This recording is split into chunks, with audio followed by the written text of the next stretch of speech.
Hello, magandang araw sa inyo mga lods. Anyway, mayroon pala akong i-share sa inyo. Baka may encounter nito mga scammer na ito. Napakilala siya na nasa Texas siya nakatira at nagtrabaho siya sa gas company. At ang sabi daw niya, tumutulong siya sa mga mahirap dahil marami na daw siyang pera.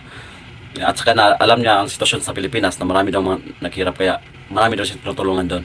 Kaya sabi niya sa akin, baka ikaw gusto mo ng tulong ko, tutulungan din kita. Okay, sige, kailangan ko talaga financial. So ngayon, sabi niya, send mo sa akin yung GCash dahil ngayon na agad, ihulog ko sa iyo ang pera. Ito, pinasin ko na. Tapos, nag-send din siya. Na-send na daw niya, successfully na, $1,000. Tapos doon, sabi niya, okay, so ngayon, kaya na-send ko na sa iyo, bigay mo sa akin yung PIN number mo. Kaya ako na lang mag-transact para ma-convert ko dollar to peso. Galing, no? Tapos, pag matanggap mo na yung OTP, bigay mo rin sa akin para ma-open ko, para matuloy-tuloy yung transaction ko. Para makuha mo agad yung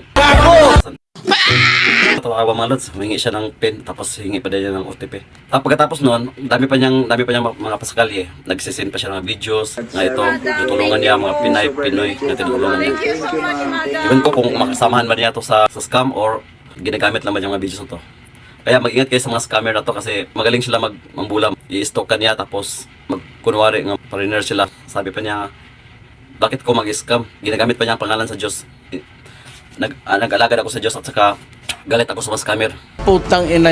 Disakayin ko naman. Doon ako nagtaka yung humingi siya ng PIN number at saka OTP. Tarantado! Kaya baka mangyari din sa inyo to. Ingat-ingat lang mga lods.